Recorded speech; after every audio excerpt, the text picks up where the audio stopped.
This is a review of the main events in the armed forces of Ukraine over the past week. Russian forces increased pressure this week in the Kharkiv and Sumy regions, as well as on the Lyman axis, but made no advances. The enemy is also attempting attacks near Kupiansk from the north and east and remains active around Lyman. After failed attempts to bypass the village of Hryshyne near Pokrovsk in Donetsk region, Russian troops are now launching direct assaults. Attacks continue daily, with infantry groups, sometimes using quad bikes and motorcycles. The enemy is taking losses and facing food shortages. Meanwhile, the East grouping of forces denied reports about the alleged occupation of the village of Vasyukivka in Bakhmut district. The defense forces of Ukraine stopped Russian advances towards several settlements near the Pokrovsk-Myrnohrad area. A week earlier, Ukrainian defenders repelled 291 attacks on this axis. Commander-in-Chief General Alexander Syrsky visited the sector again, noting that high enemy activity requires custom solutions and strong coordination between units. He also reported that on the Alexandrivka axis, Ukrainian forces liberated 480 square kilometers of territory, exceeding previous counter-offensive results. Since the 1st of March, Russia had planned a large-scale offensive, but was forced to change its plans. This year, Ukraine will focus on strategic defense, exhausting the enemy and conducting counter-offensive actions. Russian forces continued mass attacks on Ukrainian cities this week. On Friday, a combined strike using missiles and Shahed drones targeted the Kyiv region and other areas, including frontline regions. Residential buildings were hit. Earlier, Kharkiv was also targeted, where a drone struck a residential building, injured many civilians. In March, the number of interceptor drone missions and destroyed targets increased by 55% compared to February.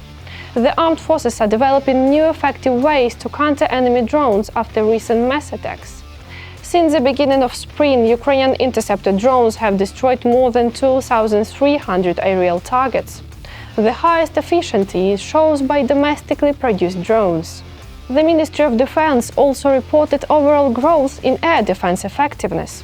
Over the past months, 641 aerial threats were destroyed or suppressed, nearly 90% of all launched Russian missiles and drones. This week, Ukrainian forces struck the Alchevsk metallurgical plant in temporarily occupied Luhansk region, which produced large-caliber ammunition for the Russian army. Security service drones also hit the Ust-Luga oil terminal in Leningrad region, used for Russian oil exports, including through the Shadow fleet. Strikes were carried out on the Yaroslavl oil refinery and a facility producing components for cruise missiles in Bryansk region. The General Staff confirmed a strike on a refinery in Ufa, which produced high-quality lubricants for military equipment. Ukrainian forces also targeted enemy drone control points, command posts, equipment, ammunition depot, and fuel storage facilities. March became one of the largest months in terms of strikes on strategic Russian facilities. 5 factories and 10 oil processing sites were hit. In addition, 12 S-300 and S-400 air defense systems and 10 other systems were destroyed. Ukrainian forces also struck 3 Iskander missile systems and 2 Bastion systems, used against civilian infrastructure. This week, Ukraine commemorated key events of the defense of Kyiv and liberation of Kyiv region.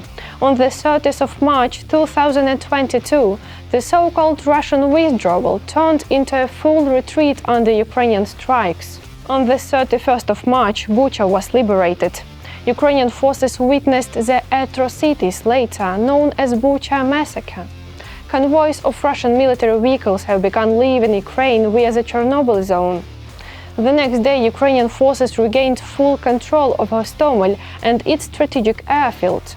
On the 2nd of April 2022, Kyiv region was fully liberated.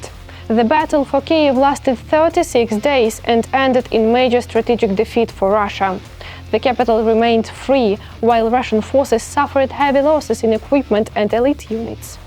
This was a weekly overview of the key events in the armed forces of Ukraine over the past week. Take care and stay safe. Glory to Ukraine!